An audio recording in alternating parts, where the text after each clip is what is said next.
कार्तिक माह में कृष्ण पक्ष की अष्टमी तिथि को अहोई अष्टमी व्रत रखने का विधान है। यह व्रत माताएं अपनी संतान की रक्षा और उनकी दीर्घ आयु की कामना के लिए रखती हैं। कार्तिक माह में कृष्ण पक्ष की करवा चौथ के बाद अष्टमी को यह व्रत रखा जाता है। इस व्रत में अहोई माता के साथ भगवान शिव और पार्वती की भी पूजा की जाती है। इन दिन माताएं दिन भर निर्जला व्रत रखती हैं और रात को तारों को देखकर व्रत खोलती हैं। इस दिन किसी भी प्रकार की नुकीली चीज का उपयोग नहीं किया जाता है, ना ही किसी जीव को नुकसान पहुंचाते हैं। साहूकार की बेटी जहां मिट्टी काट रही थी, उस स्थान पर स्याहू स्याही अपने 7 बेटों के साथ रहती थी। मिट्टी काटते हुए गलती से साहूकार की बेटी की खुरपी के चोट से स्याहू का एक बच्चा मर गया। इस पर क्रोधित होकर स्याहू ने कहा कि मैं तुम्हारी कोख बांधूंगी। स्याहू के वचन सुनकर साहूकार की बेटी अपनी 7 भाभियों से एक एक कर विनती करती है कि वह उसके बदले अपनी कोख बंधवा ले। सबसे छोटी भाभी ननंद के बदले अपनी कोख बंधवाने के लिए तैयार हो जाती है। इसके बाद छोटी भाभी के जो भी बच्चे होते हैं वे 7 दिन बाद मर जाते हैं।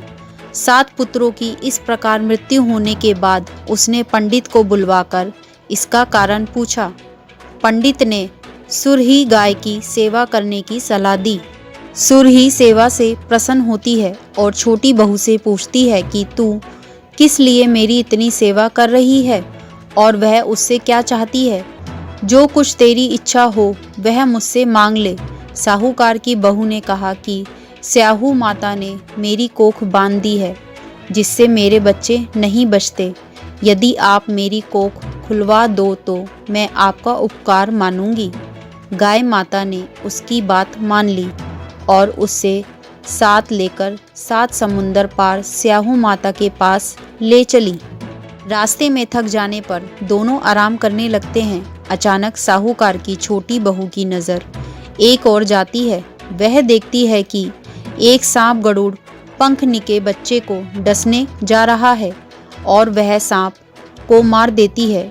इतने में गरुड़ पंखनी वहां आ जाती है और खून बिखरा हुआ देखकर उसे लगता है कि छोटी बहू ने उसके बच्चे को मार दिया है।